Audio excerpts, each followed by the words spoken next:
All right, you guys, welcome back. Sorry about that. I had to get my calculator all squared away. So we know that 9 divided by 4 is equal to 2.25, right? We know this. How about if I go 9/4 minus 1/72, right? Let's see what happens there. Okay, now, because that's what this produced, right? Okay, so I've got 2.23611. Now, I'm not going to make you suffer through this. Just trust me. You'll love me for doing this for you.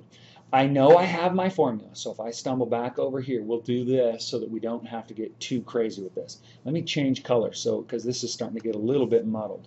Now watch. I'm going to figure out what x3 is. Well, I know that I take x2. Oh, by the way, this was...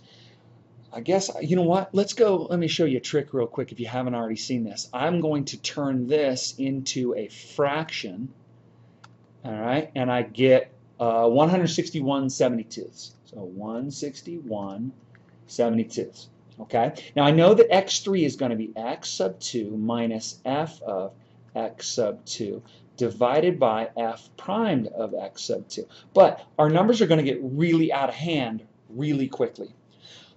I want to show you something here real quick. Check this out. Notice that this was 2.25 and this was 2.2 blah blah blah. It appears as though the 2.2 has locked in. But let's take it through one more iteration. However, because I love you guys, I'm going to make it easier on you. Watch this. What do I know? I know that I got to plug in f of 161/72, which is 161/72 squared. Yuck. Now remember, the mathematicians back in the day could do this really, really quickly. However, we're not the mathematicians back in the day, so we're not doing that by hand. Watch. What I'm going to do is I'm going to take my 161. I can do the whole thing in my calculator, which is ironic because the whole purpose of it was to avoid using a calculator because they didn't have them, right? Whoops, 72. I don't want it squared.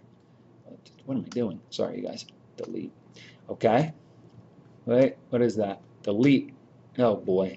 Watch out, Ripley. Now, minus. Now, what am I doing? I'm taking 161/72. I'm squaring it and subtracting 5. So I'm going to put this in parentheses, and I'm going to go 161 divided by 72.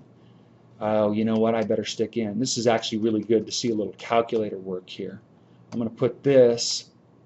I got to insert a parenthesis, because I'm going to go 161/72, and then I'm going to end paren and square it, right?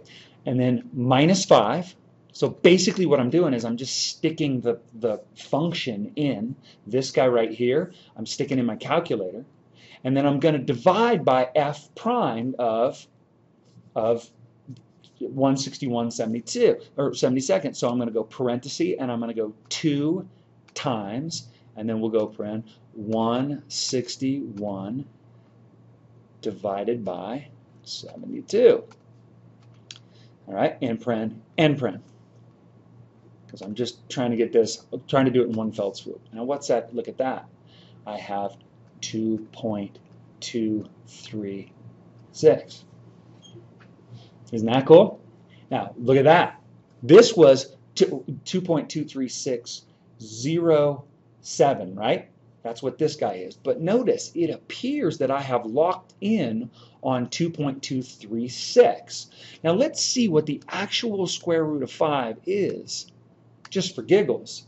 2.23607. Look at how close those two are after a total of 3 iterations of this thing. Isn't that amazing? I mean, look at that. 6, 7, 9, and 7. Whoa, and I finally went way out here at billions, right?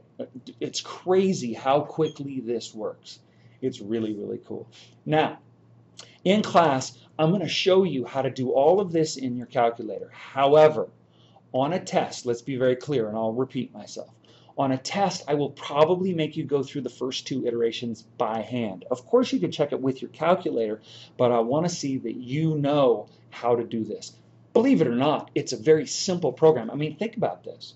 This is a very simple program to be able to stick into a computer. What is f of x? Here's f of x. What is f prime of x? Well, the computer can calculate f prime of x. That's easy, right?